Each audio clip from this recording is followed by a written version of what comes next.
There was a belief that a woman who couldn't have children after 3 years of marriage was useless. This idea is out of touch with modern society. It's a backward way of thinking. Sadly, there are still those who carry the assumption that all women can and will become pregnant and give birth. And there are those who label women who can't as useless. My name is Ashley. I'm a 25-year-old housewife. I am unable to conceive. I have been weak and sickly since childhood with little physical strength. I often missed school. I didn't play with friends much, so I was shy. I had pale skin, was very thin, and didn't talk much. My parents considered me a defective product and despised me. They wished I would die sooner because I was a burden. All their love went to my older sister, Emily, who was 1 year older than me. Emily was healthy, unlike me. She had beautiful rosy cheeks and big, lovely eyes. I also had big eyes, but my thinness made them look sickly. My wealthy parents focused all their attention on pampering Emily. They bought her anything she wanted. I was left behind on family trips due to my illness. Hired housekeepers and nurses mechanically took care of me.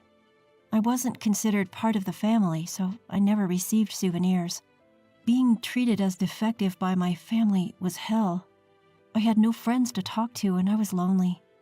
My parents wanted to get rid of me as soon as possible. When I became an adult, they quickly married me off. My parents gave a large sum of money to my husband, Kevin. It was compensation for taking care of a weak, infertile, and defective person like me. Kevin, who was in financial trouble, married me for the substantial financial support. I was a full-time housewife. I was unsure whether Kevin was working or just having fun. However, he always came home late and drunk. Our marriage was based on money from the start, so Kevin never had any affection for me. Be grateful that someone like you, who's useless, even got married.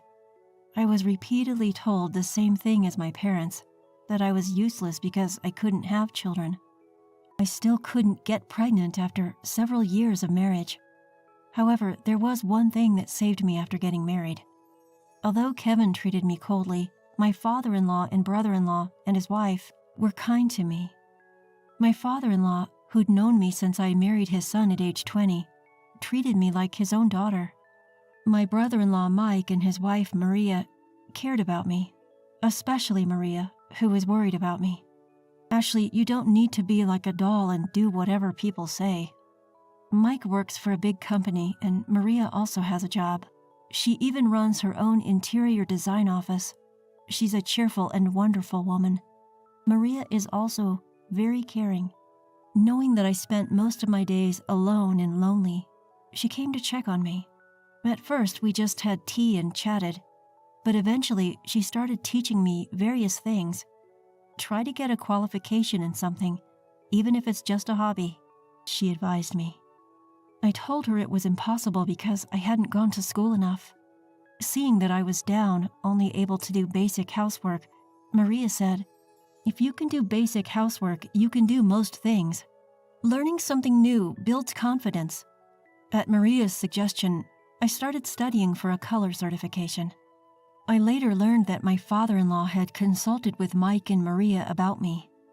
Ashley tends to underestimate herself. I wish there was a way to boost her confidence, my father-in-law said.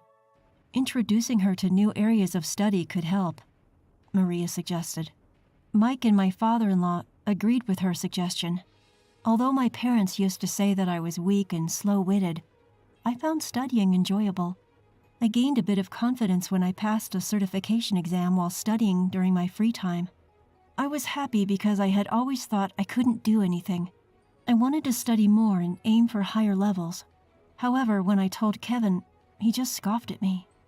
Must be nice to be able to waste time on useless studying.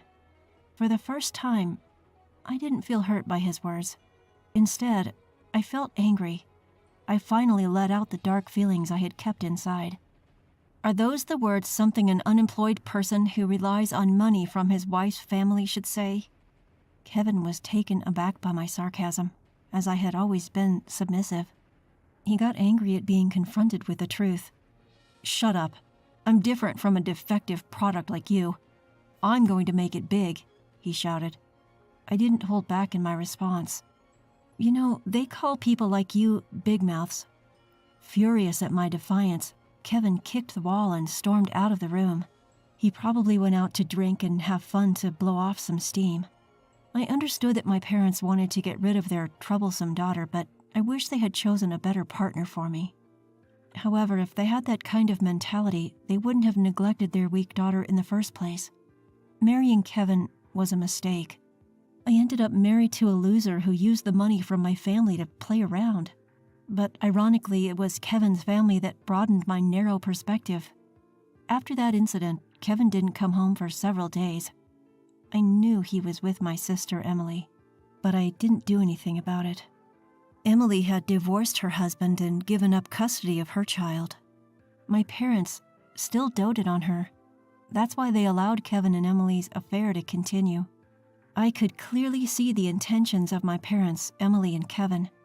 They were probably planning for Kevin to divorce me if Emily got pregnant. My parents would have preferred to fulfill Emily's wishes over caring about me. I knew that one day my sister would steal my husband. I prepared myself for that day, now confident that I could handle it. Sometime later, we all gathered at my father-in-law's house. I regularly visited him, but Kevin hadn't been to his family home in a while. Kevin had a lot of pride and compared himself to his brother. Mike had graduated from a prestigious university and worked for a large company while Kevin was unemployed. Neither my father-in-law nor Mike had ever pointed this out, but Kevin felt inferior on his own. He hadn't done anything about it himself. He took pride in marrying me, a woman from a wealthy family, but my father-in-law didn't care. My father-in-law doted on me, his daughter-in-law, but was strict with Kevin. Kevin constantly praised Maria, Mike's wife, for being excellent. Deep down, he was jealous that his brother had a beautiful and intelligent wife. Maria is amazing. She's successful at work, has children, and is a capable woman. Ashley is just stupid and can't do anything, he said with transparent flattery toward Maria and insults toward me. Maria looked annoyed by his words, but she calmly dismissed Kevin's remarks. Ashley is my sister too. I don't find it amusing when my sister is insulted, Marie replied. Mike nodded in agreement. Kevin, think about yourself before comparing Maria and Ashley, Mike warned. Kevin clicked his tongue dismissively.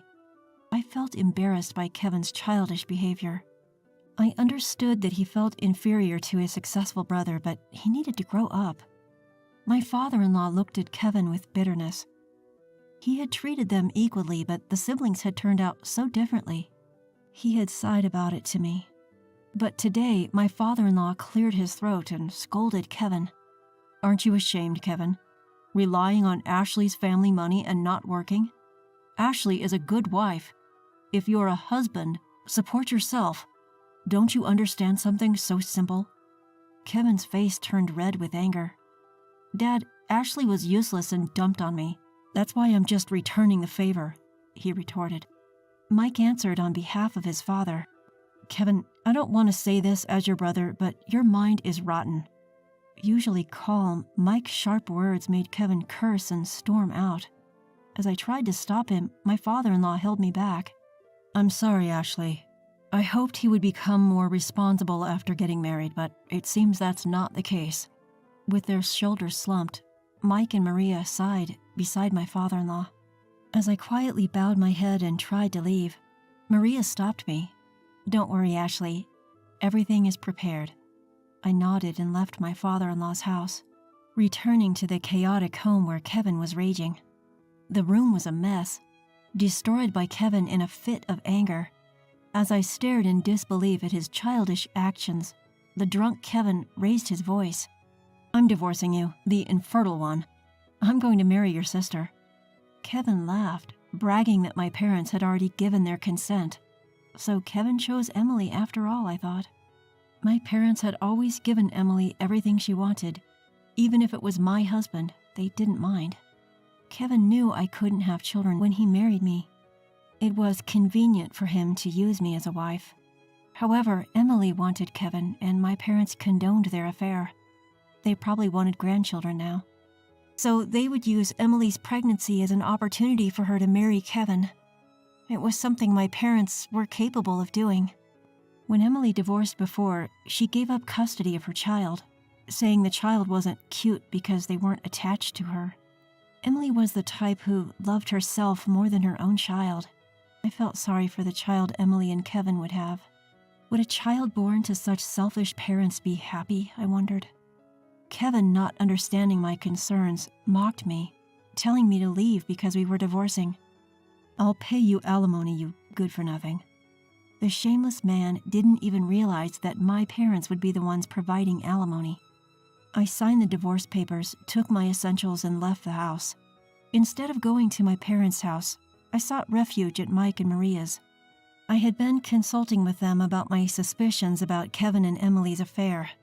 Mike said with a gloomy face, "I wouldn't put it past Kevin." That's when Maria started preparing for the worst-case scenario. Mike and Maria had a young child. When I arrived at their house, their shy child peeked out for a moment before hiding again. He was a cute boy who resembled Maria. According to Mike, his son was extremely shy. Maria, Mike, and I discussed our plans for the future. Maria had already arranged a place for me to live. I would be staying in the company housing of Maria's interior design firm, and I was going to work at Maria's firm. I was anxious about whether I could work, having never worked before. However, Maria assured me with a smile, "Don't worry, Ashley, you can do it." Maria took care of me, and Mike handled the paperwork. I severed ties with my family after the divorce. Mike explained the situation to my former father-in-law and concluded, "Dad, we are cutting ties with Kevin too." My former father-in-law was disheartened but not surprised. He told me to come and visit as usual since Kevin was no longer related to us. That's how I officially divorced and became independent. I received alimony from Kevin and severance money from my parents. I returned the severance money without using a dime. I didn't want to use my parents' money ever again. I started working at Maria's interior design firm. At first, I learned the basics of the job from one of Maria's subordinates. His name was Stephen, a cheerful man around my age. He taught me in between his busy schedule and chatted with me casually. One morning, I was the first to arrive at the office and cleaned it, surprising Stephen. "Wow, the office is spotless." He happily helped me with the cleaning. When I apologized, he tilted his head, puzzled. "I've thought this before, but why do you apologize when you haven't done anything wrong? We're equals. We work together." This was the first time someone told me we were equals. I had always felt inferior because of my weak body and inability to get pregnant. I believed that I was burdening others by living. In reality, the capable Stephen should have been in a higher position. But he laughed it off and said that if we worked together, we were the same. I felt embarrassed by my own self-deprecation, realizing that there were such generous men out there. At that moment, Maria came to work a little early. She looked at Stephen and me, smiling. "Oh, Stephen, did you finally get close to Ashley?" Stephen turned bright red at Maria's words. I didn't understand what she meant until Maria whispered to me, "Stephen wanted to talk to you alone and was waiting for a chance."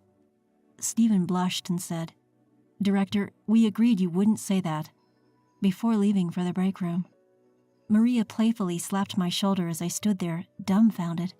When I finally understood the situation and blushed, Maria said, "Stephen is such a good guy. It seems like he's liked you since you first came into the office. But I'm divorced and I have a flaw."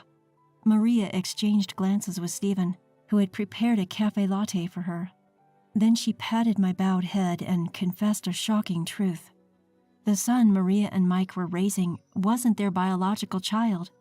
In fact, he was a child of Maria's relative. They had taken him in after his parents died in an accident, so he was essentially adopted. Maria and Mike prioritized raising the child who had lost his parents. My former father-in-law knew about it, but Kevin didn't. That's why I didn't know until now. Maria said while looking at Stephen and me, sipping her cafe latte, with a warm and gentle voice, "When our first son called us Dad and Mom, I cried. Having a biological child doesn't automatically make you a good parent. Even with blood ties, there are parents and children like me who ignore each other. But Maria and Mike's son chose his parents of his own accord. I thought that was far more precious than a forced family based on blood ties alone. I took a sip of the cafe latte Stephen had prepared for me. The warm and sweet scent gently relaxed my heart. About 3 years have passed since then. I married Stephen. We got married about a year after we started dating. When I apologized again for being unable to have children, he got upset with me. "You don't need to apologize, Ashley. Would you be happy if I knelt down and apologized for not being able to have children?" I shook my head and he laughed cheerfully. "It's just a minor issue. Don't bow your head for something you don't need to apologize for." He had no idea how much his words saved me. Even after remarrying, I kept in touch with Maria, Mike, and my former father-in-law. All 3 were happy for my successful marriage, and today we were on a short trip. It was a tourist spot that Maria had once told me was fun when she visited with her family. I was sitting in a chair, waiting for my husband. He said he needed to use the restroom, so I was resting at a nearby tea shop. Then suddenly, I heard a voice from behind. "Ashley?" It was Kevin, my ex-husband. Behind him was my sister, Emily. Emily was still beautiful, but her makeup had gotten heavier. "You're still so gloomy. Traveling alone after the divorce?" Since I hadn't told my parents about the remarriage, Emily thought I was single. As I ignored her, my husband returned. "Sorry, Ashley, the restroom was crowded." My husband looked puzzled at Kevin and Emily. He definitely wanted to ask, "Who are these people?" As I tried to ignore them and urged my husband to leave, Emily mocked me. "You found another man already? Even though you're incompetent and can't have kids?"